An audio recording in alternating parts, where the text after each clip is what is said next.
오, 저가던 가니 이거를.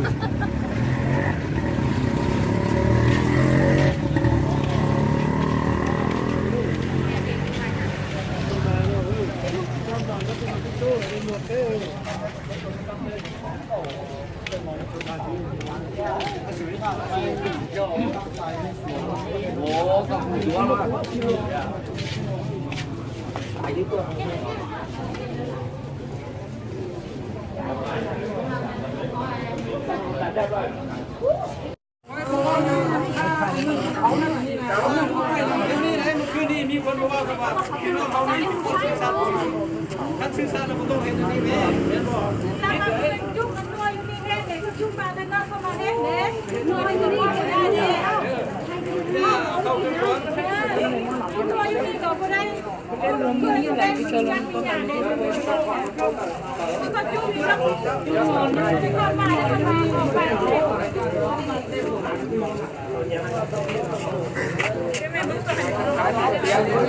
là chuyện là trẻ chó pư nó chứ dạ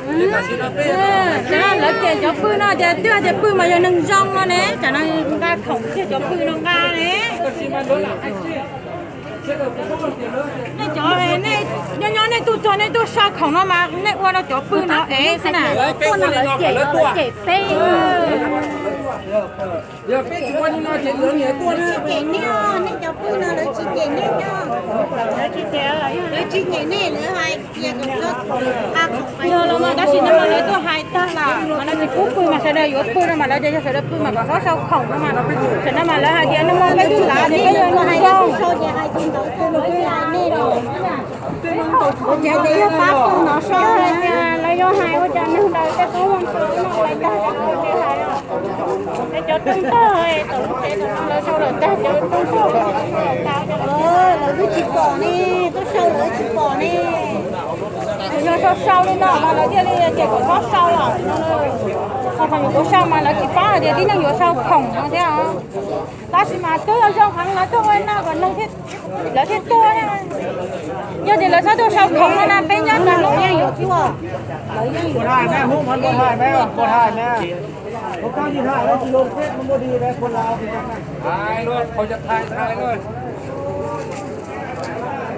เงินตั้งเป็น$16,000 $16 ล้านเนาะพวกเจ้าบริเสียก็คือว่าแหละไปเล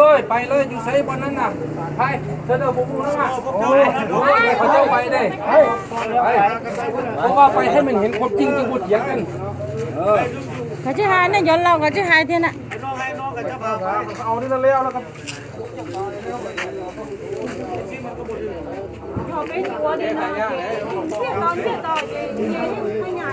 เจ้าคิดเลยท่านตาเจ้าคิดแต่ว่าเจ้าท่านสิมาเฮ็ดคือเจ้าบ่คิดถึงประชาชนผู้ที่เสียเงินนั่นเจ้าก็ว่าบ่ถึกเลยสิไปถึกเนาะเอเชียนแพ็คเงินประชาชนแม่นบ่ล่ะมันถึกอยู่ไสล่ะ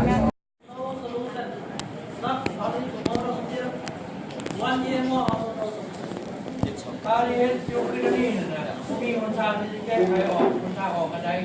จะปี2 ปีนั่นก็แต่ยังมีคนทางที่แก้ไขได้เพราะว่าบุคคลใจสิ่งกันกันจิต Everybody today don't be destroy everything in office วันทุกคนมาสบายกันแล้วพี่น้องอยู่ในโอกาสทุกอย่างอยู่ได้เงินทำลายต้นโพทุกอย่างอยู่ได้มีหลายดอก Now we have people still destroy by hand downstairs มีก็มีบางคนในกองทุนมันก็ทำลายลูกเราอยู่กองตลาดนั้นอันนี้ก็เป็นปัญหาเกิดขึ้น In police office still can do it อยู่ในกองตำรวจแท้กับเจ้าหน้าที่ผู้มีความสามารถป้องกันได้ If I think how can you get together แค่นั้นนี่นะว่ามีเรียกกำนันอะไร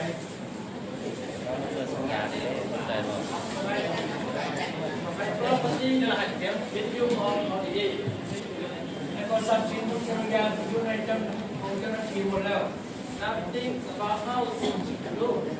มีดาวบอกกันมาวิธีใดจะช่วยเหลือได้ไหม We can help in bank how to get money provide you or we can sell how to get money provide you if we don't have money we need to do ถ้าไม่เห็นมีโอกาสไปบอกกับธนาคารว่าจะหาเงินมาใส่ได้ดีเท่าไหร่เพราะทุกสิ่งทุกอย่างมีแต่ใส่เอาซึ่งกันและกันมีความสามารถ Absolute best ประชาชนทำงานมาถ้าเขายังมีความจริงใจอยากเห็นกันต้องให้เหตุผลที่ไหนกัน One, please be set up the chip to work together not all everybody has it. ฉะนั้นต้องจัดตั้งเป็นคณะทีมหรือคณะมารวมกันและเข้ากันให้มันจัดแยกเห็นในการมือดีเข้ากันเป็นดีเป็นโอเป็นกลุ่มมาว่ากันดีผมเข้าใจกันชัด Can please get out from office your leadership and so anything for the party they can provide to all of you. If you cannot do what you can do for. การทุกสิ่งอย่างทำออกกันเห็นทางกันทำมหาวิธีการแก้ไขและโน้ตหาทางออกกันได้ไอ้ระบบกันนี่ก็มันก็มีความสามารถที่จะที่ได้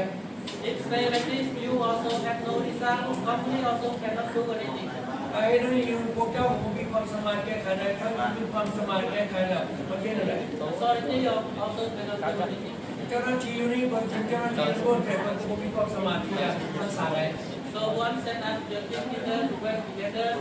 as a head. This one from ฉะนั้นก็ office and 20